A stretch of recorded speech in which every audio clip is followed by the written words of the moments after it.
경찰차 사이렌이 시골 마을의 고요함을 찢었습니다. 10명이 넘는 경찰관들이 한 집을 에워쌌고 그 중심에서 수갑을 찬 30대 여성이 끌려 나오고 있었습니다. 아니에요.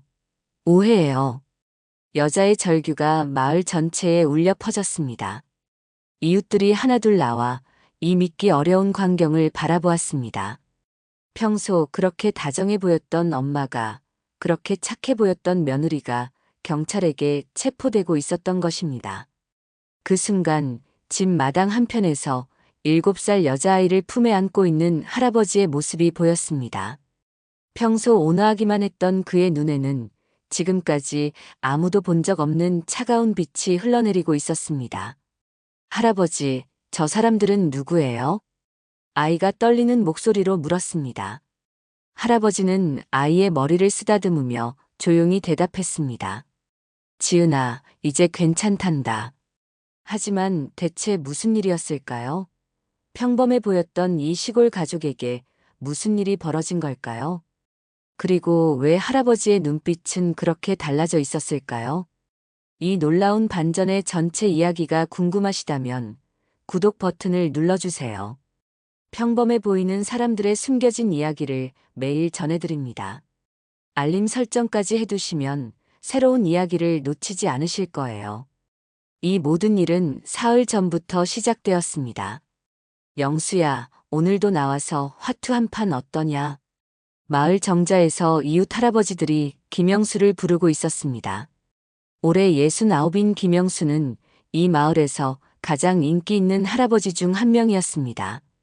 성격이 온화하고 누구와도 잘 어울리며 무엇보다 손주를 무척 아끼는 자상한 할아버지였습니다. 오늘은 지은이 돌봐야 해서 안 될 것 같네. 영수가 미안해하며 손사래를 쳤습니다. 아들이 출장을 가면서 7살 손녀 지은이를 맡겨두고 간 것입니다. 며느리도 함께 있긴 했지만 영수는 손녀와 시간을 보내는 것을 더 좋아했습니다. 지은아, 할아버지랑 뭐 하고 싶니? 그림 그리고 싶어요. 지은이가 환하게 웃으며 크레파스를 꺼냈습니다. 영수는 아이 옆에 앉아 그림을 그리는 모습을 지켜보았습니다. 아이의 작은 손이 종이 위를 바쁘게 움직였습니다. 할아버지, 이거 학교에 제출해야 하는 그림일기예요. 그림일기? 뭘 그리는 거니? 우리 집 이야기요. 영수는 흐뭇하게 웃었습니다. 아마 행복한 가족 그림을 그리겠지 생각했습니다. 하지만 지은이가 그리는 그림을 보는 순간 영수의 미소가 서서히 사라졌습니다. 첫 번째 그림에는 방문이 그려져 있었습니다. 그런데 그 문에는 커다란 자물쇠가 그려져 있었고 문 안쪽에는 작은 아이가 울고 있는 모습이 있었습니다. 지은아, 이건 뭐니? 엄마가 나를 방에 가두고 문을 잠가요. 아이가 너무나 담담하게 말했습니다. 영수는 당황했지만 아이들의 상상력이라고 생각하려 했습니다. 두 번째 그림을 보았습니다. 식탁에 한 명만 앉아서 밥을 먹고 있는 그림이었습니다. 그리고 구석에는 작은 아이가 서 있었습니다. 이건 또 뭐니? 엄마는 나를 싫어해요. 그래서 밥도 안 줘요. 혼자만 먹어요. 지은이의 목소리에는 슬픔이 배어 있었습니다. 영수의 가슴이 답답해지기 시작했습니다. 세 번째 그림에는 침대에 누운 아이와 그 옆에 서 있는 어른이 그려져 있었습니다. 어른의 얼굴은 무섭게 일그러져 있었습니다. 엄마는 나를 때려요. 아프지만 아빠한테는 말하면 안 된대요. 영수의 손이 떨리기 시작했습니다. 이것이 정말 아이의 상상일까요? 아니면, 지은아, 이 그림들이 진짜 일어난 일이니? 지은이가 고개를 끄덕였습니다. 그리고 작은 목소리로 말했습니다. 할아버지, 저 나쁜 아이예요? 엄마가 자꾸 저한테 화내요. 영수는 아이를 꼭 안아주었습니다. 아이의 작은 몸이 너무나 말랐다는 것을 그제야 느꼈습니다. 그리고 옷을 입고 있어서 보이지 않았지만 팔에 멍 자국이 있다는 것도 알 수 있었습니다. 지은아, 너는 나쁜 아이가 아니란다. 절대로. 영수의 목소리가 떨렸습니다.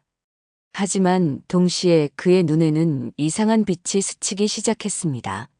마치 오랫동안 잠들어 있던 무언가가 깨어나는 것 같았습니다. 바로 그때 며느리가 부엌에서 나왔습니다. 지은아, 뭐 하고 있니? 며느리의 목소리는 평소와 같이 다정했습니다. 하지만 영수는 처음으로 며느리의 얼굴을 자세히 관찰했습니다. 겉으로는 웃고 있지만 눈은 전혀 웃지 않고 있었습니다. 아, 아버님. 지은이가 또 이상한 그림을 그렸나 보네요. 아이들이 상상력이 풍부해서 말이에요. 며느리가 웃으며 그림을 가져갔습니다. 그리고 지은이에게 말했습니다. 지은아, 이런 그림 그리면 안 된다고 했지? 사람들이 오해할 수 있어. 지은이가 움츠러들었습니다. 영수는 그 순간을 놓치지 않았습니다. 아이가 며느리를 보는 눈에서 공포를 읽을 수 있었습니다. 며느리야, 아이 그림을 좀 더 보고 싶은데. 아니에요, 아버님. 이런 낙서 같은 건 별로 의미가 없어요. 며느리가 그림을 빠르게 찢어버렸습니다. 영수는 그 행동을 유심히 지켜보았습니다. 왜 그렇게 급하게 그림을 없애려 하는 걸까요? 저녁 시간이 되었습니다. 영수는 식탁에 앉아 가족들을 관찰했습니다. 며느리는 자신과 남편 것만 차려놓고 지은이에게는 작은 그릇에 밥 조금과 반찬 하나만 주었습니다. 지은이 밥이 너무 적은 것 같은데? 영수가 조심스럽게 말했습니다. 아이가 원래 적게 먹어요. 살찌면 안 되잖아요. 며느리의 대답이었습니다. 하지만 영수는 지은이가 배고파하는 모습을 여러 번 본 적이 있었습니다. 그날 밤 영수는 잠들지 못했습니다. 지은이의 그림이 계속 머릿속에 맴돌았습니다. 그리고 며느리의 행동들이 하나하나 의심스러웠습니다. 새벽 2시쯤 영수는 화장실에 가려고 일어났습니다. 그런데 복도를 지나가다가 이상한 소리를 들었습니다. 다시는 이런 그림 그리면 안 된다고 했지. 며느리의 목소리였습니다. 평소와는 전혀 다른 차갑고 무서운 목소리였습니다. 영수는 조용히 지은이 방 근처로 가서 귀를 기울였습니다. 할아버지한테 말하면 큰일 나는 거 알지? 아빠한테도 절대 말하면 안 돼. 네. 지은이의 작고 떨리는 목소리가 들렸습니다. 영수는 주먹을 꽉 쥐었습니다. 그의 눈에서 차가운 빛이 흘러나왔습니다. 그것은 지금까지 그 누구도 본 적 없는 김영수의 또 다른 모습이었습니다. 아이의 그림은 거짓이 아니었습니다. 그리고 이제 영수는 무언가를 해야 한다는 것을 알았습니다. 다음 날 아침 영수는 평소보다 일찍 일어났습니다. 밤새 잠을 제대로 이루지 못했기 때문이었습니다. 지은이의 그림과 며느리의 차가운 목소리가 계속 머릿속을 맴돌았습니다. 아버님, 일찍 일어나셨네요. 며느리가 부엌에서 나와 인사했습니다. 어젯밤에 그 무서운 목소리는 온데간데 없고 다시 평소의 다정한 며느리로 돌아가 있었습니다. 응, 잠이 안 와서 말이야. 영수는 며느리의 얼굴을 유심히 관찰했습니다. 정말 아무 일도 없었다는 듯이 자연스러웠습니다. 마치 어젯밤 일은 꿈이었던 것처럼 말입니다. 지은이는 아직 안 일어났니? 네, 아직 자고 있어요. 어제 늦게 잤거든요.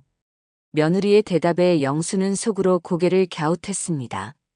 어제 지은이는 일찍 잠자리에 들었는데 왜 늦게 잤다고 하는 걸까요? 아침 식사 시간이 되자 지은이가 나왔습니다. 아이의 얼굴이 평소보다 창백해 보였습니다. 그리고 눈이 조금 부어 있었습니다. 지은아, 안녕.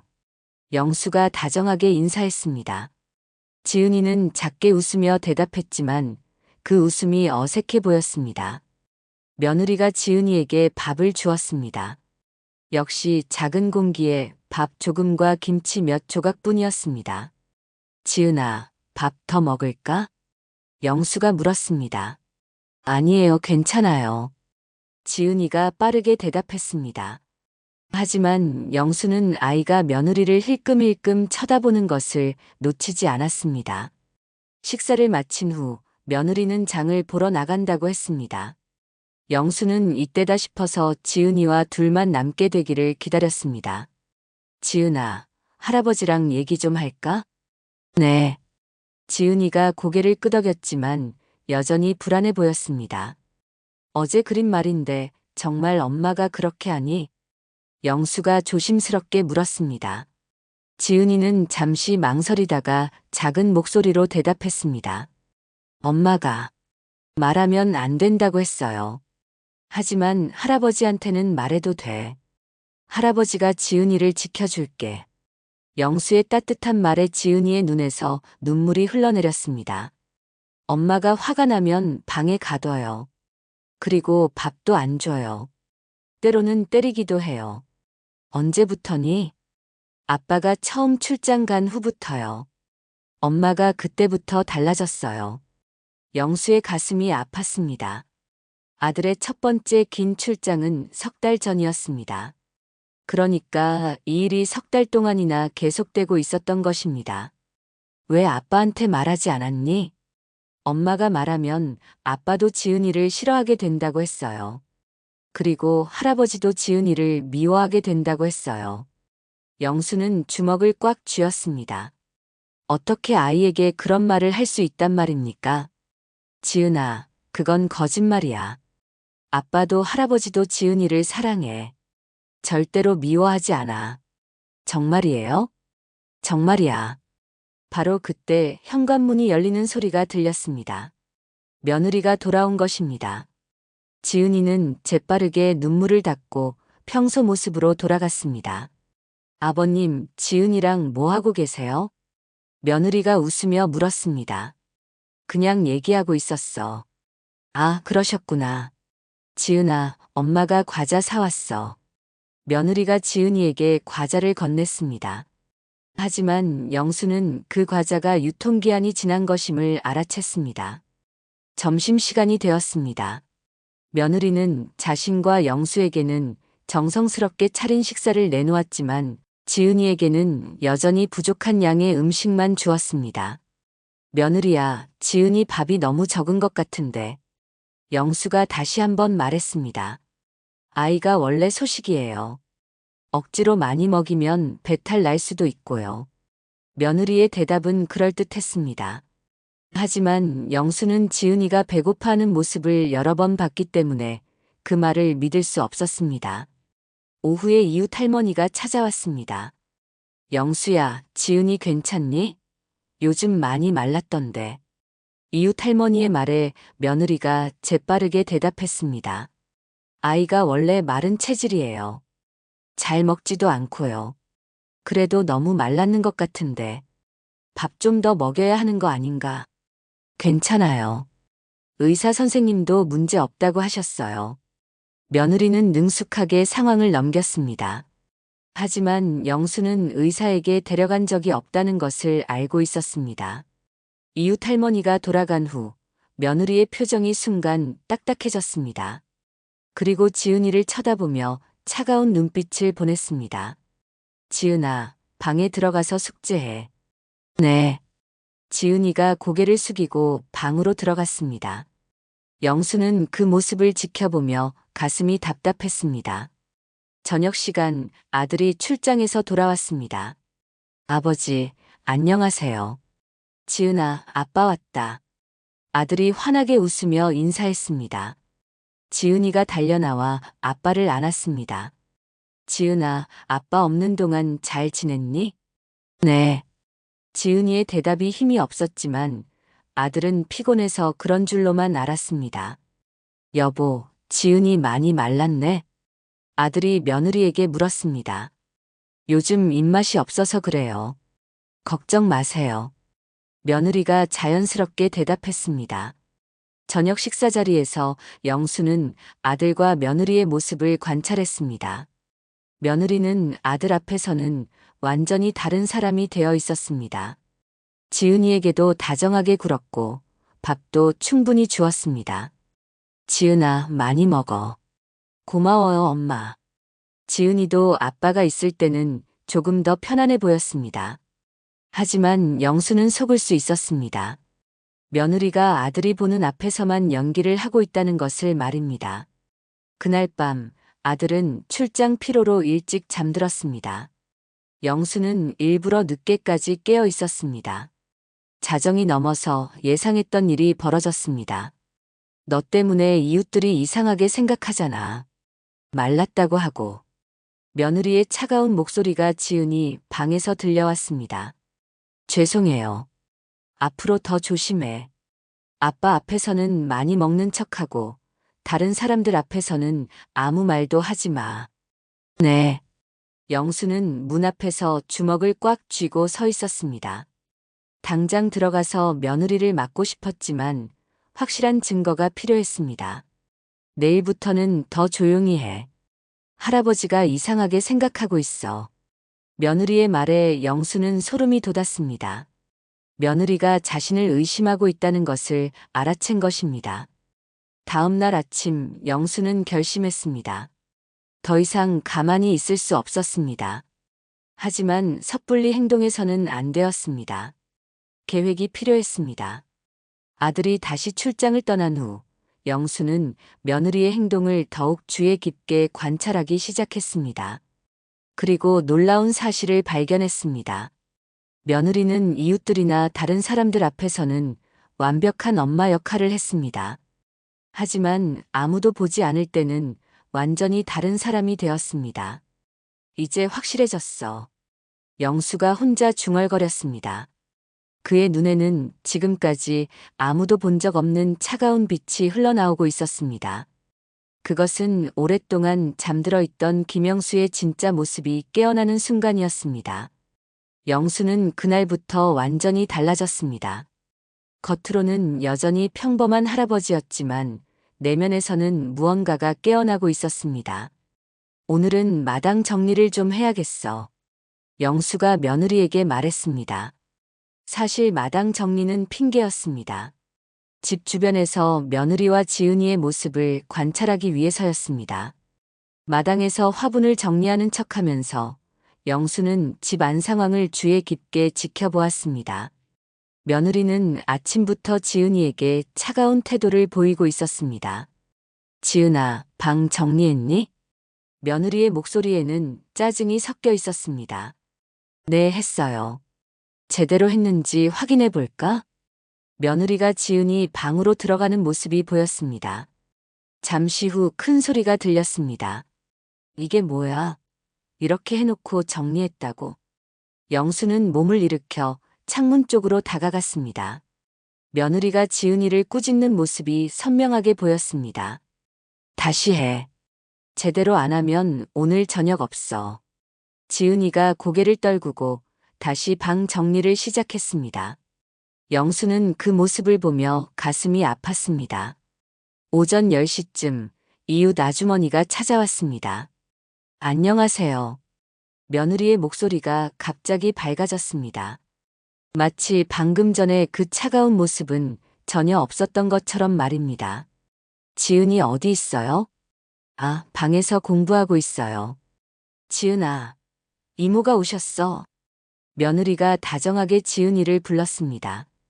지은이가 나왔을 때 영수는 깜짝 놀랐습니다. 아이의 얼굴에 미소가 억지로 만들어진 것 같았습니다. 안녕하세요, 이모. 어머, 지은이 왜 이렇게 말랐어? 밥 잘 안 먹나? 이웃 아주머니가 걱정스럽게 물었습니다. 아니에요. 요즘 성장기라 그런지 키만 크고 살이 안 쪄요. 밥은 잘 먹어요. 그렇지, 지은아. 며느리가 지은이를 쳐다보며 웃었습니다. 하지만 영수는 그 웃음 뒤에 숨은 위협을 느낄 수 있었습니다. 네, 밥 잘 먹어요. 지은이가 작은 목소리로 대답했습니다. 그래, 그럼 다행이네. 그런데 요즘 학교에서 어때? 재미있어요. 하지만 영수는 지은이의 대답이 진심이 아니라는 것을 알 수 있었습니다. 아이의 눈에서 두려움이 보였기 때문입니다. 이웃 아주머니가 돌아간 후 며느리의 표정이 순간 차갑게 변했습니다. 지은아, 방에 들어가. 네. 지은이가 방으로 들어가자 며느리가 따라 들어갔습니다. 영수는 창문을 통해 그 상황을 지켜보았습니다. 앞으로 사람들이 물어보면 뭐라고 대답해야 한다고 했지? 밥 잘 먹고 학교 재미있다고 하라고 했어요. 맞아. 절대 다른 말 하면 안 돼. 알겠지? 며느리의 목소리가 위협적이었습니다. 영수는 주먹을 꽉 쥐었습니다. 점심시간이 되었습니다. 며느리는 자신의 것만 정성스럽게 차렸고 지은이에게는 찬밥과 김치 몇 조각만 주었습니다. 며느리야, 지은이랑 같이 먹지 그래. 영수가 말했습니다. 아, 저는 먼저 먹었어요. 지은이는 혼자 먹는 게 편해해요. 거짓말이었습니다. 영수는 며느리가 아침을 거의 먹지 않은 것을 알고 있었습니다. 지은이가 찬밥을 먹는 모습을 보며 영수는 더 이상 참을 수 없었습니다. 지은아, 할아버지랑 같이 먹을까? 아니에요, 괜찮아요. 지은이가 빠르게 대답했습니다. 며느리를 힐끔 쳐다보는 모습이 보였습니다. 오후에 영수는 일부러 산책을 나갔습니다. 하지만 실제로는 집 뒤편에 숨어서 창문을 통해 집안을 관찰했습니다. 며느리가 지은이를 방에 가두는 모습이 보였습니다. 그리고 문을 잠그는 소리까지 들렸습니다. 영수는 그 순간 무언가 이상한 능력이 발휘되는 것을 느꼈습니다. 소리에 대한 집중력이 예전과 달랐습니다. 멀리서도 작은 소리까지 들을 수 있었습니다. 방에서 지은이가 흐느끼는 소리가 들렸습니다. 영수의 가슴이 찢어질 것 같았습니다. 저녁 시간 며느리가 지은이를 방에서 내보냈습니다. 아이의 얼굴은 울어서 빨갛게 부어 있었습니다. 저녁 먹자. 며느리가 마치 아무 일도 없었던 것처럼 말했습니다. 하지만 지은이에게 준 저녁은 밥 한 숟가락과 멸치 2마리뿐이었습니다. 이건 너무 적은 것 같은데? 영수가 참지 못하고 말했습니다. 아이가 낮에 과자를 많이 먹었어요. 또 거짓말이었습니다. 영수는 지은이가 하루 종일 아무것도 먹지 못한 것을 알고 있었습니다. 그날 밤 영수는 잠들지 않고 지은이 방 근처에서 지켰습니다. 새벽 2시쯤 예상했던 일이 벌어졌습니다. 며느리가 지은이 방으로 들어가는 소리가 들렸습니다. 오늘 할아버지가 이상하게 쳐다보던데 뭔가 말했지? 아니에요. 아무 말 안 했어요. 거짓말하지 마. 할아버지 눈빛이 이상했어. 며느리의 목소리가 더욱 차가워졌습니다. 정말 아무 말 안 했어요. 지은이가 떨리는 목소리로 말했습니다. 앞으로 더 조심해.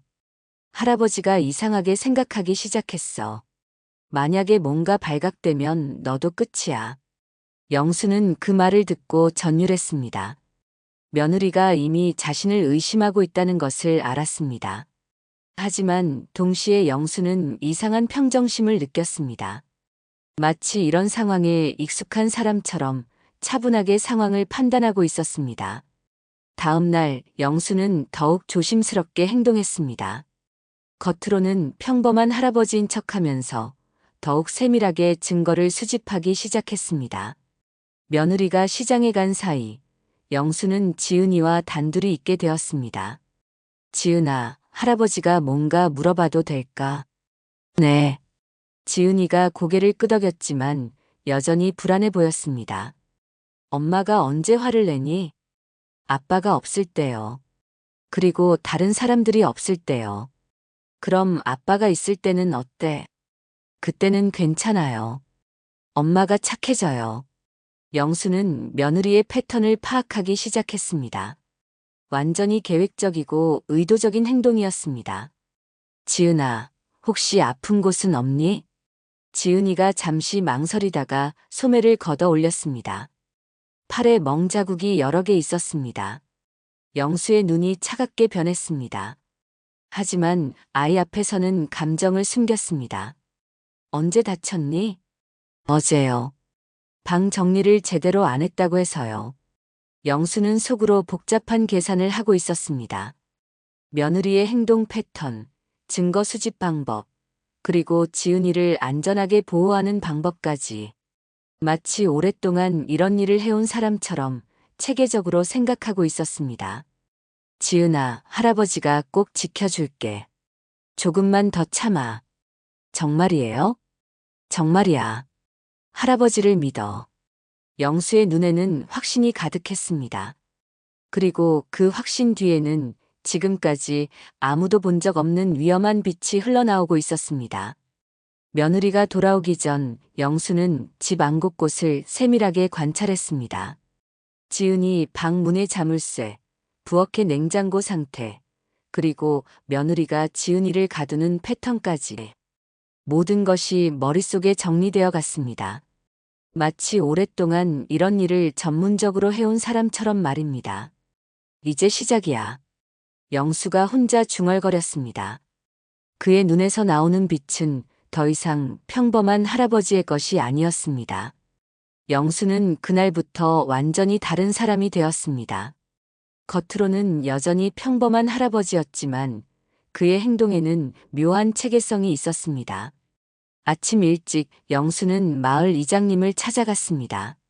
이장님, 혹시 우리 집 근처에 CCTV가 있나요? CCTV? 왜 갑자기? 아, 요즘 도둑이 많다고 해서 말이에요. 우리 집도 조심해야겠다 싶어서요. 영수의 대답은 자연스러웠습니다. 이장님은 별다른 의심 없이 대답했습니다. 아, 있어요. 마을 입구하고 버스 정류장 쪽에 2대 있어요. 그리고 김씨네 가게 앞에도 하나 있고요. 영수는 머릿속으로 CCTV 위치를 정확히 기억했습니다. 김씨네 가게는 자신의 집에서 지은이가 학교 가는 길을 볼 수 있는 위치였습니다. 고맙습니다.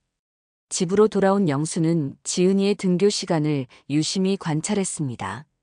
며느리가 지은이를 학교에 보내는 모습을 지켜보았습니다. 지은아, 학교에서 선생님이나 친구들한테 집 얘기하면 안 된다는 거 알지? 며느리가 지은이의 어깨를 꽉 잡으며 말했습니다. 네. 만약에 뭔가 말하면 집에 와서 큰일 나는 거 알지? 지은이가 고개를 끄덕였습니다. 영수는 그 모습을 창문 틈으로 지켜보며 가슴이 아팠습니다. 지은이가 학교에 간 후 영수는 김씨네 가게로 향했습니다. 김 사장님, 안녕하세요. 영수 씨. 어서 오세요. 혹시 가게 앞 CCTV는 언제부터 설치하신 거예요? 아, 그거요? 3달 전부터요.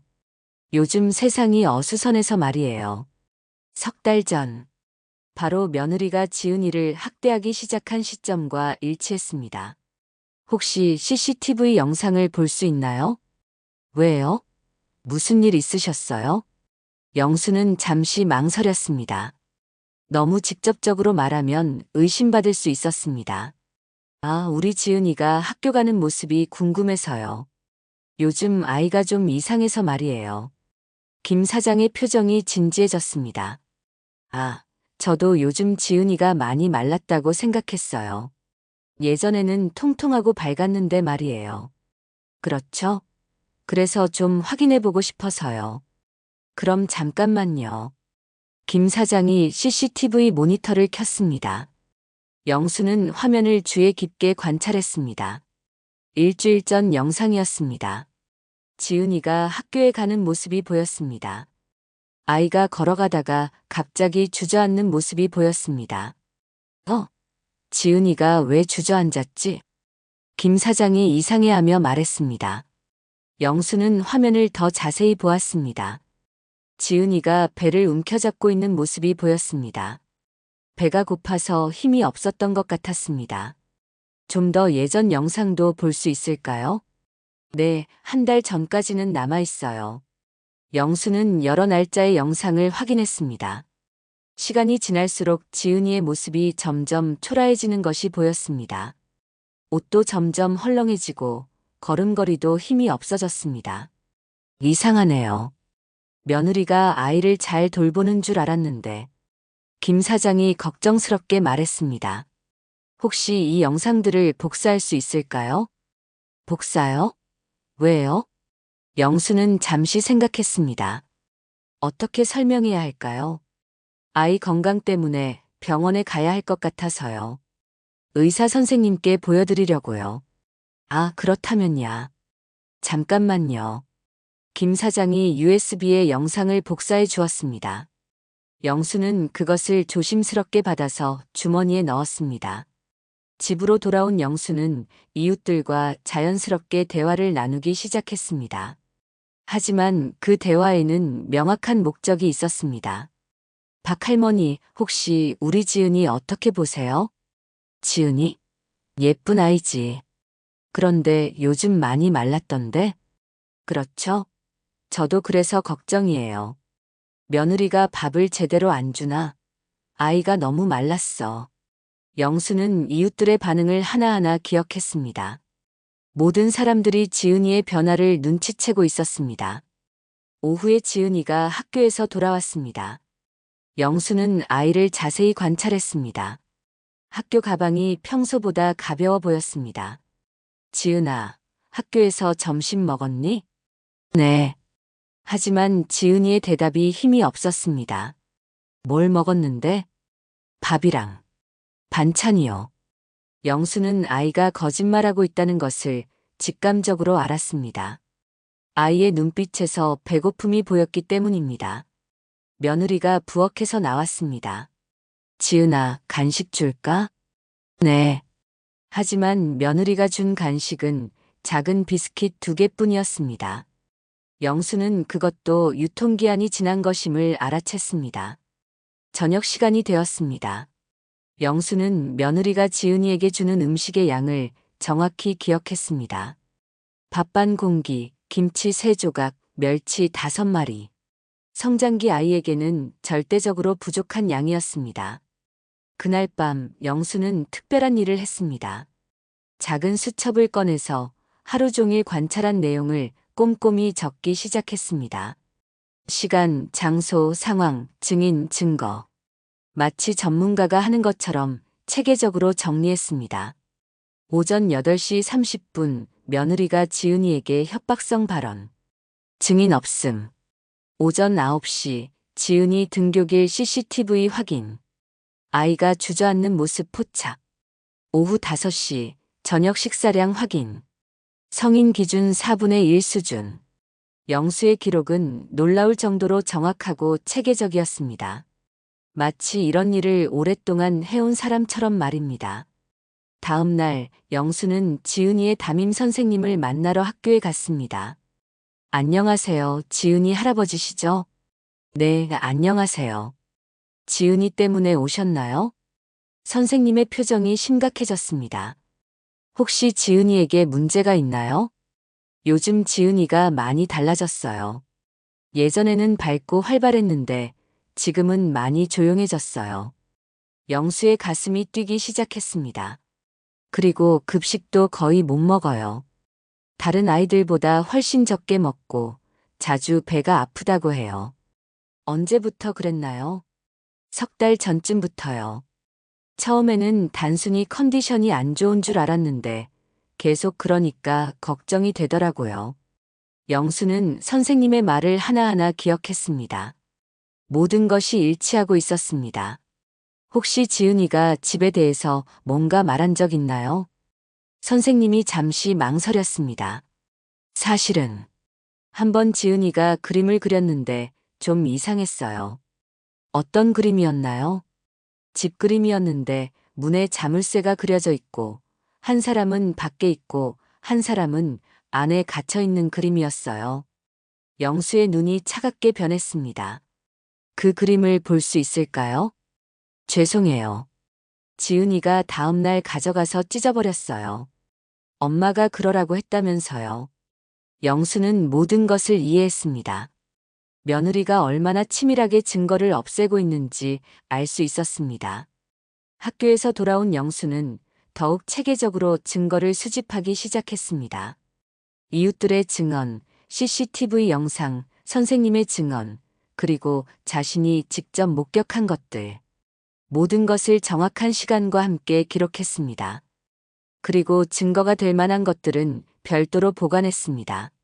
며느리는 영수가 자신을 의심하고 있다는 것을 눈치채기 시작했습니다. 하지만 영수는 더욱 조심스럽게 행동했습니다. 이제 충분해. 영수가 혼자 중얼거렸습니다. 그의 수첩에는 이미 10여 개의 증거와 증언이 정리되어 있었습니다. 그리고 그의 눈에는 이제 확신이 가득했습니다. 더 이상 망설일 이유가 없었습니다. 하지만 영수는 아직 마지막 단계를 남겨두고 있었습니다. 가장 결정적인 증거를 확보하는 것이었습니다. 그것은 며느리가 지은이를 학대하는 현장을 직접 포착하는 것이었습니다. 그날은 아들이 또다시 출장을 떠나는 날이었습니다. 영수는 이때를 기다려왔습니다. 며느리의 진짜 모습이 가장 극명하게 드러나는 때였기 때문입니다. 아버지, 이틀 후에 돌아올게요. 지은이 좀 부탁드려요. 아들이 인사하고 떠났습니다. 영수는 작별 인사를 하면서도 며느리의 표정 변화를 놓치지 않았습니다.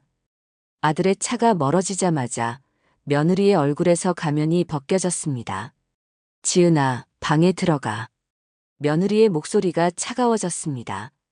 아직 오전 9시였는데도 벌써 지은이를 방에 가두려 하고 있었습니다. 왜 방에 보내나? 영수가 조용히 물었습니다. 아이가 방에서 공부하는 게 좋아해요. 며느리가 대답했지만 영수는 이미 그 거짓말에 속지 않고 있었습니다. 지은이가 방에 들어가자 며느리가 문을 잠그는 소리가 들렸습니다. 영수는 그 순간을 기다렸습니다. 1시간이 지났습니다. 영수는 며느리가 부엌에서 혼자 점심을 먹는 모습을 지켜보았습니다. 지은이에게는 아무것도 주지 않았습니다. 며느리야, 지은이 점심은? 아이가 배가 안 고프다고 했어요.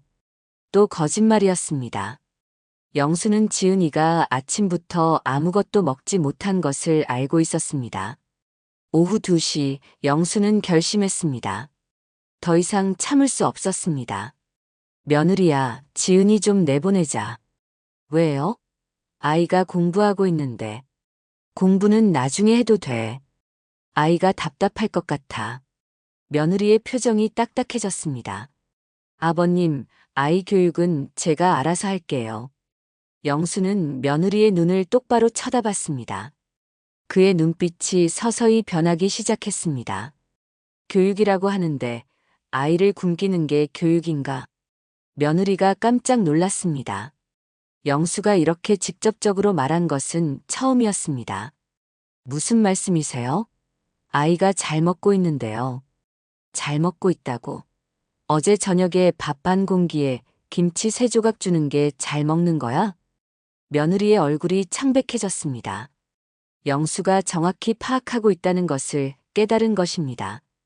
아버님이 오해하고 계세요. 오해? 영수가 냉소를 지었습니다. 그럼 CCTV에 나온 것도 오해인가? 며느리가 완전히 당황했습니다. CCTV요? 김신의 가게 앞 CCTV 말이야. 지은이가 배고파서 주저앉는 모습이 다 나와 있어. 영수의 목소리가 점점 차가워졌습니다. 그리고 그의 눈에서 지금까지 아무도 본 적 없는 빛이 나오기 시작했습니다. 그리고 학교 선생님도 다 알고 있어. 지은이가 급식도 제대로 못 먹는다는 거 말이야. 며느리가 뒤로 물러섰습니다. 영수의 분위기가 완전히 달라진 것을 느꼈기 때문입니다. 아버님, 너는 뭐, 아이를 학대하지 않았다고 할 거야? 영수가 일어섰습니다. 그의 움직임에는 묘한 위압감이 있었습니다. 아이 팔에 멍든 것도 내가 다 봤어. 밤마다 아이를 협박하는 것도 다 들었고. 며느리의 얼굴이 새하얗게 변했습니다. 어떻게 알았냐고. 영수가 한 걸음 다가갔습니다. 내가 생각하는 것보다 할아버지는 많은 걸 알고 있어. 그 순간 영수의 눈빛이 완전히 바뀌었습니다. 평소에 온화한 할아버지는 온데간데 없고 차갑고 날카로운 시선에 다른 사람이 서 있었습니다. 너 같은 인간들을 내가 얼마나 많이 봤는지 알아? 며느리가 본능적으로 공포를 느꼈습니다. 영수에게서 나오는 기운이 평범한 할아버지의 것이 아니었습니다. 아버님, 무슨 말씀을? 30년 동안 경찰 특공대에서 일하면서 너 같은 쓰레기들을 수없이 잡아왔어. 며느리가 충격을 받았습니다. 경찰 특공대라는 말에 다리가 후들거렸습니다. 경찰이 없다고요? 그래. 30년 동안 강력 사건과 인질구조 작전을 담당했지. 특히 아동학대 사건은 내 전문 분야였어.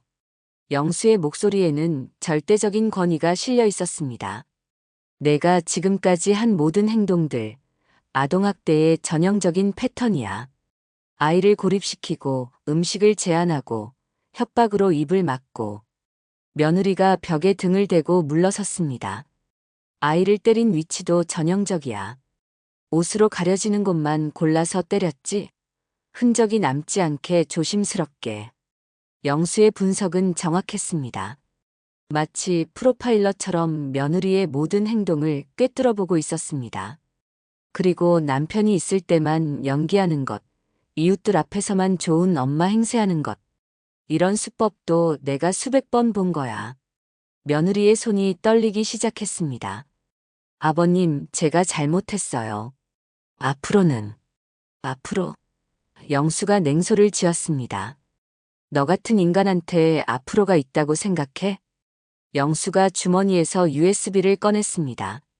여기에 내가 지은이를 학대한 증거들이 다 들어있어. CCTV 영상, 이웃들 증언, 선생님 증언. 며느리가 그 USB를 보며 절망했습니다. 그리고 이것도 있어. 영수가 수첩을 꺼냈습니다. 그 안에는 날짜와 시간이 정확히 기록된 학대 내역들이 빼곡히 적혀 있었습니다. 30년 동안 수사하면서 배운 건데 증거 수집은 기본이야. 며느리가 무릎을 꿇었습니다. 아버님, 제발. 한 번만 용서해 주세요. 용서. 영수의 눈이 더욱 차가워졌습니다. 내가 특공대에서 배운 건 용서가 아니야. 정의야. 바로 그때 지은이 방에서 작은 소리가 들렸습니다. 아이가 배고파서 울고 있는 소리였습니다. 영수의 표정이 더욱 딱딱해졌습니다. 지금 당장 아이를 내보내. 아버님, 내보내라고 했어. 영수의 목소리에 절대적인 권위가 실려 있었습니다. 30년간 위험한 상황에서 범인들을 제압할 때 사용했던 그 목소리였습니다. 며느리가 떨리는 손으로 지은이 방 문을 열었습니다. 지은이가 나왔을 때 아이의 얼굴은 눈물로 범벅이 되어 있었습니다. 할아버지. 지은이가 영수에게 달려와 안겼습니다. 영수는 아이를 품에 안으며 따뜻하게 안아주었습니다. 지은아, 이제 괜찮다. 할아버지가 지켜줄게. 그리고 며느리를 향해 차가운 시선을 보냈습니다. 너는 지금부터 지은이에게 한 발짝도 가까이 오지 마. 아버님, 제발. 경찰서에 신고하기 전에 마지막으로 말해주지. 내일까지 짐 싸서 나가. 그리고 다시는 이 집에 얼씬도 하지 마. 며느리가 완전히 절망했습니다. 그녀는 영수가 평범한 할아버지가 아니라는 것을 깨달았습니다. 만약에 거부하면 영수의 눈에서 위험한 빛이 흘러나왔습니다. 30년 동안 특공대에서 배운 걸 직접 보여줄까? 며느리가 완전히 굴복했습니다. 영수에게서 나오는 기운이 너무나 무서웠습니다. 그 순간 영수는 더 이상 평범한 할아버지가 아니었습니다. 그는 수십 년간 악인들과 싸워온 베테랑 경찰관 김영수였습니다. 그날 밤 며느리는 짐을 싸지 않았습니다. 대신 영수가 잠든 사이에 무언가를 계획하고 있었습니다. 새벽 3시 영수는 이상한 소리에 잠에서 깼습니다. 누군가 전화하는 소리였습니다. 여보, 나야. 지금 큰일 났어. 며느리의 목소리였습니다. 영수는 조용히 귀를 기울였습니다. 아버님이 나를 협박하고 있어. 경찰이었다면서 무서운 소리를 하고. 며느리가 아들에게 전화한 것이었습니다. 영수는 예상했던 일이었습니다. 내가 지은이를 학대했다고 하면서 증거가 있다고 해. 나보고 집에서 나가라고 하고. 영수는 며느리가 상황을 완전히 뒤바꿔서 말하고 있다는 것을 알았습니다. 응, 알겠어. 지금 돌아와. 빨리. 며느리가 전화를 끊었습니다. 영수는 아들이 곧 돌아올 것이라는 것을 예상했습니다. 아침 7시 아들이 급하게 돌아왔습니다. 아버지, 무슨 일이에요? 아들의 얼굴에는 당황과 걱정이 섞여 있었습니다. 아들아, 앉아라. 할 말이 있어. 영수는 침착했습니다. 이미 이런 상황에 대비해 두었기 때문입니다. 아버지, 정말 우리 마누라가 지은이를 학대했다는 거예요? 그래. 영수의 대답은 간단명료했습니다. 설마요. 제가 보기에는 마누라가 지은이를 잘 돌보는 것 같던데요. 아들은 아직도 믿지 못하고 있었습니다. 영수는 준비해둔 USB를 꺼냈습니다. 이걸 봐라. 컴퓨터에 USB를 연결하자 CCTV 영상이 나왔습니다. 지은이가 학교 가는 길에 주저앉는 모습, 점점 말라가는 모습이 시간 순서대로 나타났습니다. 아들의 얼굴이 점점 굳어갔습니다. 이게 정말 지은이에요? 그래. 석 달 동안의 변화야. 영수가 수첩을 펼쳤습니다. 여기에 내 마누라가 지은이한테 한 일들이 다 기록되어 있어. 아들이 수첩을 보며 충격을 받았습니다. 날짜와 시간이 정확히 기록된 학대 내역들이 빼곡했습니다. 5월 15일 오후 2시, 지은이를 방에 가둠. 오후 6시까지 물도 안 줌. 5월 20일 저녁 9시, 지은이 팔을 꼬집어서 멍생김. 5월 27일 새벽 2시, 지은이에게 협박성 발언. 아들이 수첩을 보며 손이 떨렸습니다. 아버지, 이게 정말이에요? 아들아, 아버지가 30년 동안 경찰 특공대에서 일했다는 거 알고 있었니? 아들이 깜짝 놀랐습니다. 경찰이었다고요? 처음 듣는 얘기인데요. 그래. 너한테 말한 적이 없었지. 은퇴하고 나서는 조용히 살고 싶었거든. 영수가 오래된 사진을 꺼냈습니다. 젊은 시절 경찰 제복을 입은 자신의 모습이었습니다. 특히 아동학대 사건을 많이 담당했어. 그래서 이런 상황의 패턴을 너무 잘 알고 있어. 아들이 사진을 보며 믿기 어렵다는 표정을 지었습니다. 바로 그때 며느리가 방에서 나왔습니다. 여보, 아버님이 저를 괴롭히고 있어요. 며느리가 아들에게 매달렸습니다. 나는 지은이를 잘 돌봤는데 아버님이 자꾸 이상한 소리를 해요. 아들이 혼란스러워했습니다. 아내와 아버지 사이에서 누구를 믿어야 할지 몰랐습니다. 그래, 그럼 이것도 설명해 볼까? 영수가 핸드폰을 꺼냈습니다. 어젯밤 며느리가 지은이를 협박하는 음성이 녹음되어 있었습니다. 앞으로 더 조심해. 할아버지가 이상하게 생각하기 시작했어. 며느리의 목소리가 핸드폰에서 나왔습니다. 며느리의 얼굴이 창백해졌습니다. 이건 언제? 30년 동안 수사하면서 배운 거야. 증거는 항상 여러 개 확보해둬야 한다는 것. 영수가 냉정하게 말했습니다. 아들이 아내를 쳐다봤습니다. 여보, 이게 정말 당신 목소리예요? 며느리가 아무 말도 할 수 없었습니다. 그리고 이것도 있어. 영수가 또 다른 영상을 보여주었습니다. 며느리가 지은이를 때리는 모습이 창문을 통해 촬영된 영상이었습니다. 언제 이런 걸? 며느리가 경악했습니다. 어제 내가 나한테 협박당한 후에 화풀이로 지은이를 때렸지. 내가 다 봤어. 영수의 목소리가 차가웠습니다. 너는 내가 잠든 줄 알았겠지만 특공대에서는 항상 경계를 늦추지 않는다고 배웠거든. 아들이 완전히 충격을 받았습니다. 정말 지은이를 때렸어요? 며느리가 더 이상 변명할 수 없었습니다. 모든 증거가 명확했습니다. 여보, 나는. 왜요? 왜 지은이를 그렇게 했어요? 아들의 목소리에 분노가 섞였습니다. 며느리가 무릎을 꿇었습니다. 미안해요. 스트레스가 너무 심해서. 스트레스? 영수가 냉소를 지었습니다. 스트레스 때문에 7살 아이를 굶기고 때리는 게 정당화되나? 영수가 학교에서 받은 서류를 꺼냈습니다. 지은이 담임 선생님 증언서야. 아이가 얼마나 힘들어했는지 다 나와 있어. 서류에는 지은이의 변화 과정이 상세히 기록되어 있었습니다. 그리고 이웃들 증언서도 있고 병원 검진 결과도 있어 영수는 완벽하게 준비해 놓았습니다. 의사 선생님 말로는 지은이가 심각한 영양실조 상태래. 성장기 아이가 이렇게 될 정도로 굶겼다는 거야.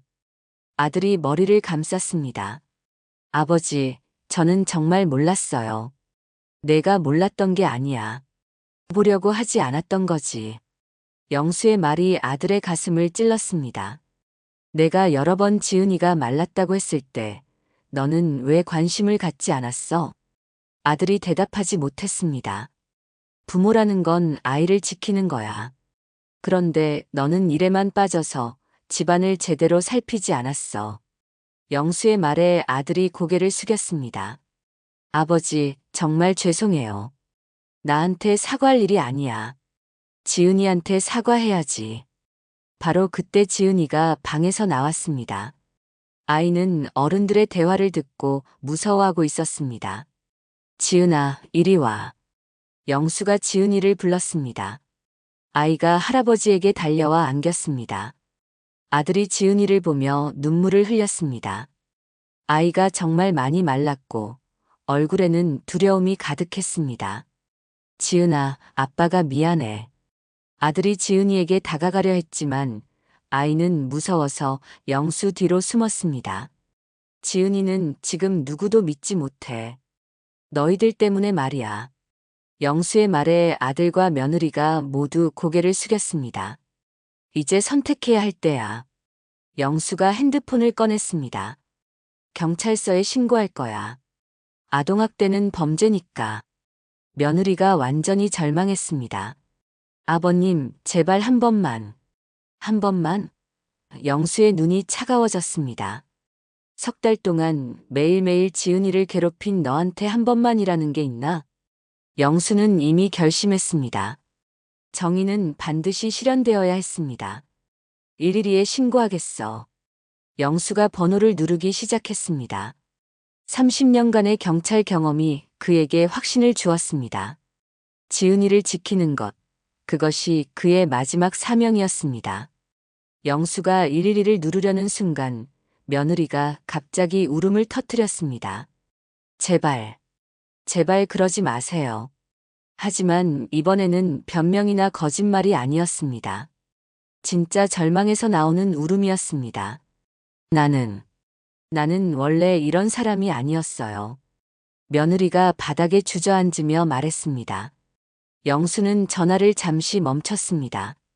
변명하려는 거야? 아니에요. 변명이 아니라 진짜 이유를 말하려는 거예요. 며느리의 목소리에 지금까지 들어본 적 없는 진실함이 담겨 있었습니다. 나도 어렸을 때 똑같이 당했어요. 영수의 손이 멈췄습니다. 30년간의 경험으로 그는 며느리가 거짓말하지 않고 있다는 것을 알 수 있었습니다.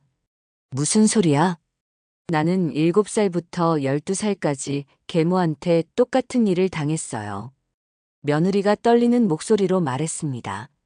매일 굶고 맞고 방에 갇히고 아버님이 말씀하신 그 모든 일들을 내가 먼저 겪었어요. 아들이 충격을 받았습니다. 결혼 10년 동안 아내에게서 그런 이야기를 들어본 적이 없었습니다. 여보, 왜 그런 얘기를 한 번도 말할 수 있었겠어요? 그런 끔찍한 기억을 누구한테 말해요? 며느리의 눈에서 눈물이 흘러내렸습니다. 나는 어렸을 때부터 생각했어요. 커서 아이를 낳으면 절대 그렇게 키우지 않겠다고. 영수는 며느리의 말을 들으며 복잡한 감정을 느꼈습니다. 그런데 지은이를 보면 자꾸 어렸을 때 내 모습이 떠올랐어요. 무슨 뜻이야? 지은이가 웃으면서 뛰어다니는 모습을 보면 나는 왜 그런 어린 시절이 없었을까 하는 생각이 들었어요. 며느리의 고백에 모든 사람이 조용해졌습니다. 처음에는 그냥 질투였어요. 왜 지은이는 나와 달리 행복한 어린 시절을 보내고 있을까 하는. 영수는 이런 경우를 여러 번 봤었습니다. 학대받은 아이가 어른이 되어 자신의 아이를 학대하는 악순환. 그러다가 여보가 출장을 자주 가기 시작했어요. 그때부터 지은이와 둘만 있는 시간이 많아졌죠. 며느리가 고개를 숙였습니다. 어느 날 지은이가 엄마 사랑해요 하면서 안겨왔는데 갑자기 화가 났어요. 왜? 나는 어렸을 때 한 번도 엄마한테 그런 말을 해본 적이 없거든요. 계모는 나를 사랑한 적이 없었으니까. 며느리의 말에 영수는 이해할 수 없는 감정을 느꼈습니다. 그래서 지은이한테 똑같이 해준 거야? 처음에는 아니었어요. 그냥 차갑게 대했을 뿐이에요. 며느리가 손으로 얼굴을 가렸습니다. 그런데 그렇게 하니까 묘한 만족감이 들었어요. 내가 받은 아픔을 다른 누군가도 느끼고 있다는 것이. 영수는 이런 심리를 알고 있었습니다. 피해자가 가해자가 되는 전형적인 패턴이었습니다. 그게 점점 심해졌어요. 지은이를 괴롭히면서 어렸을 때 내가 느꼈던 무력감을 지은이도 느끼게 하고 싶었어요. 아들이 아내를 보며 눈물을 흘렸습니다. 여보, 왜 그런 말을 안 했어요? 내가 도와줬을 텐데. 도와줘요? 어떻게? 며느리가 쓰게 웃었습니다. 당신은 일밖에 모르잖아요. 아들이 할 말을 잃었습니다. 나는 지은이를 보면서 계속 생각했어요.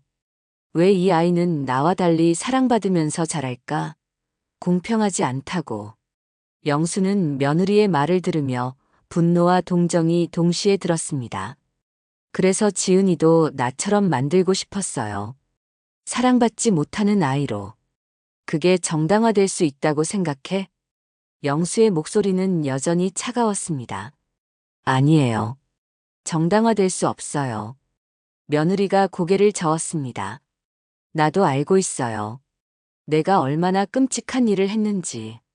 며느리가 지은이를 바라봤습니다. 엄마가 미안해. 하지만 지은이는 여전히 영수 뒤에 숨어 있었습니다. 미안하다고 해서 해결될 일이야? 영수가 차갑게 말했습니다. 그래서 제가 가겠어요. 저는 지은이 곁에 있으면 안 되는 사람이에요. 언제 또 그런 마음이 들지 모르거든요. 며느리의 말에 모든 사람이 놀랐습니다. 여보, 그게 무슨. 여보, 나는 병이 있어요. 어렸을 때 받은 상처 때문에 생긴 병. 며느리가 아들을 보며 말했습니다. 전문가의 도움을 받지 않으면 안 될 것 같아요. 영수는 며느리의 말을 들으며 놀랐습니다. 자신의 문제를 인정하는 것은 쉬운 일이 아니었습니다. 그리고 지은이한테는 시간이 필요해요. 저를 용서할 수 있는 시간이. 며느리가 지은이를 바라보며 말했습니다. 지은아, 엄마는 당분간 멀리 가 있을 거야. 그동안 할아버지랑 아빠가 지은이를 돌봐주실 거야. 지은이가 영수의 옷을 꽉 잡으며 고개를 끄덕였습니다. 영수는 복잡한 심경이었습니다. 며느리를 벌하려고 했는데 며느리가 스스로 떠나겠다고 하는 상황이었습니다. 정말 갈 거야? 네. 그리고 치료받을 거예요. 저 같은 사람이 또 다른 지은이를 만들어서는 안 되니까. 며느리의 말에 진정성이 느껴졌습니다. 하지만 경찰 신고는 하셔야 해요. 며느리가 영수를 보며 말했습니다. 네. 제가 한 일은 명백한 범죄예요. 처벌받아야 해요. 영수가 며느리를 다시 보았습니다. 이런 반응은 예상하지 못했습니다. 그래야 지은이도 진정으로 안전해질 수 있을 거예요. 며느리가 핸드폰을 꺼내서 스스로 112를 눌렀습니다. 여보세요, 경찰서인가요? 아동학대 신고하려고 합니다. 가해자는 저예요. 영수는 그 모습을 보며 놀랐습니다. 30년간 경찰 생활을 하면서 자수하는 가해자를 본 것은 처음이었습니다. 전화를 끄는 며느리가 영수를 보며 말했습니다. 아버님, 정말 죄송해요. 그리고 고마워요. 뭐가 고마워? 지은이를 지켜주셔서요. 저는 지키지 못했는데. 영수는 며느리를 보며 복잡한 감정을 느꼈습니다. 분노, 동정, 그리고 약간의 존경까지. 30분 후 경찰이 도착했습니다. 며느리는 순순히 따라갔습니다. 지은아, 엄마가 돌아올 때까지 할아버지 말 잘 들어. 지은이가 작게 고개를 끄덕였습니다. 며느리가 떠난 후 집안이 조용해졌습니다. 영수는 지은이를 안으며 생각했습니다. 정이란 무엇인가? 처벌인가 아니면 회개인가? 며느리의 마지막 모습을 보며 영수는 새로운 종류의 정의를 배운 것 같았습니다. 석 달이 지났습니다. 지은이는 서서히 웃음을 되찾기 시작했습니다. 할아버지와 아빠가 정성껏 돌보며 아이는 다시 통통해지고 밝아졌습니다. 할아버지, 오늘 학교에서 그림 그렸어요. 지은이가 환하게 웃으며 그림을 보여주었습니다. 이번에는 행복한 가족 그림이었습니다. 할아버지와 아빠, 그리고 자신이 손을 잡고 웃고 있는 모습이었습니다. 와, 정말 예쁘게 그렸네. 영수가 지은이의 머리를 쓰다듬었습니다. 아이의 눈에서 이제는 두려움 대신 안전함이 보였습니다. 아들도 많이 달라졌습니다. 출장을 최대한 줄이고 지은이와 시간을 보내려고 노력했습니다. 아버지, 정말 감사해요. 아들이 영수에게 말했습니다. 저 혼자였다면 지은이를 지켜주지 못했을 거예요. 가족이니까 당연한 거야. 영수가 담담하게 답했습니다. 그런데 아버지, 혹시 마누라는 어떻게 지내고 있을까요? 며느리는 재판을 받고 집행유예를 선고받았습니다. 그리고 지금은 전문 치료센터에서 상담을 받으며 지내고 있었습니다. 가끔 안부 편지가 와. 영수가 서랍에서 편지를 꺼냈습니다. 지은이한테도 편지를 보내던데 읽어볼래? 지은이가 고개를 끄덕였습니다. 영수가 편지를 읽어주었습니다. 지은아, 엄마야. 엄마는 지금 아픈 마음을 치료받고 있어. 지은이한테 못된 짓을 했던 엄마의 마음을 고치고 있단다. 지은이가 조용히 들었습니다. 엄마도 어렸을 때 많이 아팠어. 그 아픔 때문에 지은이한테 아픈 일을 해서 정말 미안해. 엄마가 완전히 나아서 좋은 엄마가 될 수 있을 때까지 기다려줄 수 있을까? 편지를 다 읽은 후 지은이가 물었습니다. 할아버지, 엄마도 아팠던 거예요? 그래, 엄마도 어렸을 때 많이 아팠어.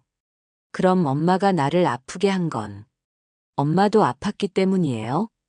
영수는 지은이의 순수한 질문에 감동했습니다. 그래. 하지만 그래도 잘못된 거야. 아파도 다른 사람을 아프게 하면 안 되거든. 저는 엄마를 용서하고 싶어요. 지은이의 말에 영수와 아들이 놀랐습니다. 정말이니? 네. 엄마도 아팠다면 이제 아프지 않게 해주고 싶어요. 지은이의 순수한 마음에 영수의 눈에 눈물이 맺혔습니다. 바로 그때 초인종이 울렸습니다. 누가 왔을까? 영수가 문을 열어보니 며느리가 서 있었습니다. 하지만 예전과는 완전히 다른 모습이었습니다. 눈에서 평화로운 빛이 나고 있었습니다. 아버님, 안녕하세요. 며느리가 깊이 인사했습니다. 치료 끝났니? 아직 완전히는 아니에요. 하지만 많이 나아졌어요. 며느리가 가방에서 무언가를 꺼냈습니다. 그것은 어린 시절 자신의 사진이었습니다. 이걸 보여드리고 싶어서 왔어요. 사진 속에는 7살쯤 된 어린 며느리가 있었습니다. 지은이와 똑같이 맑고 순수한 모습이었습니다. 저도 한때는 지은이처럼 순수했어요. 하지만 어른들의 아픔 때문에 상처받았죠. 며느리가 사진을 보며 말했습니다. 치료받으면서 깨달았어요. 제가 지은이한테 한 일은 저를 아프게 했던 어른들이 저한테 한 일과 똑같다는 걸. 며느리가 지은이를 보았습니다. 지은아, 엄마가 정말 미안해. 엄마의 아픔 때문에 지은이를 아프게 해서. 지은이가 며느리에게 다가갔습니다. 엄마, 이제 안 아파요? 아직 조금은 아파. 하지만 이제는 그 아픔을 다른 사람한테 주지 않는 방법을 배웠어. 며느리가 지은이를 조심스럽게 안았습니다. 엄마, 저는 엄마를 용서해요. 지은이의 말에 며느리가 울음을 터뜨렸습니다. 고마워, 지은아. 정말 고마워. 영수는 그 모습을 보며 놀라운 것을 깨달았습니다. 진정한 정의는 처벌이 아니라 치유였습니다. 그리고 진정한 용서는 약한 자가 강한 자에게 베푸는 것이 아니라 상처받은 자가 상처받은 자에게 베푸는 것이었습니다. 아버님, 며느리가 영수를 보며 말했습니다. 저는 아직 완전히 나은 게 아니에요. 그래서 당분간은 치료를 계속 받으면서 조금씩 가족이 되어가고 싶어요. 천천히 해도 돼. 영수가 따뜻하게 말했습니다. 중요한 건 다시 시작하려는 용기야. 그날 저녁 가족들이 함께 식사를 했습니다. 완전한 화해는 아니었지만 새로운 시작이었습니다. 며느리는 지은이에게 충분한 음식을 주었고 지은이는 조심스럽게 엄마를 받아들였습니다. 할아버지. 지은이가 영수에게 말했습니다. 할아버지가 저를 지켜주셔서 정말 고마워요. 지은아, 할아버지는 언제나 지은이를 지킬 거야. 그런데 할아버지, 궁금한 게 있어요. 뭐가 궁금하니? 할아버지는 어떻게 나쁜 사람들을 그렇게 잘 찾아내세요? 영수가 웃었습니다. 그건 말이지. 나쁜 사람을 찾는 게 아니라 아픈 사람을 찾는 거야. 아픈 사람이요? 그래. 나쁜 짓을 하는 사람들은 대부분 마음이 아픈 사람들이거든. 지은이가 고개를 끄덕였습니다. 그럼 할아버지는 아픈 사람들을 치료해주는 의사 같은 거네요. 영수가 지은이의 순수한 표현에 감동했습니다. 그래, 할아버지는 마음을 치료하는 의사였어. 며느리가 그 말을 들으며 고개를 숙였습니다. 아버님, 저를 치료해 주셔서 감사해요. 치료한 건 내가 한 거야. 나는 그냥 기회를 준 것뿐이야. 그날 밤 영수는 혼자 마당에 나와 별을 바라보았습니다. 30년간 경찰로 살면서 수많은 악인들을 잡았습니다. 하지만 진정한 승리는 악인을 처벌하는 것이 아니라 아픈 사람을 치유하는 것이었습니다. 며느리가 지은이를 학대한 것은 용서할 수 없는 일이었습니다. 하지만 그 뒤에 숨겨진 아픔을 이해하고 치유의 기회를 준 것은 옳은 선택이었습니다. 할아버지. 지은이가 잠옷을 입고 나와 영수의 손을 잡았습니다. 별이 예뻐요. 그래, 정말 예쁘다. 할아버지, 우리 가족도 저 별처럼 예뻐질 수 있을까요? 영수가 지은이를 안으며 말했습니다. 그럼 우리는 이미 예뻐지기 시작했어. 별빛 아래 할아버지와 손녀가 함께 서 있었습니다. 상처받았던 가족이 다시 하나가 되어가는 아름다운 순간이었습니다. 진정한 가족은 완벽한 사람들이 모인 것이 아니라 서로의 상처를 치유해 주려는 사람들이 모인 것이었습니다. 그리고 김영수 할아버지는 이제 새로운 사명을 찾았습니다. 단순히 악을 처벌하는 것이 아니라 상처받은 마음을 치유하는 것. 그것이 진짜 영웅이 하는 일이었습니다.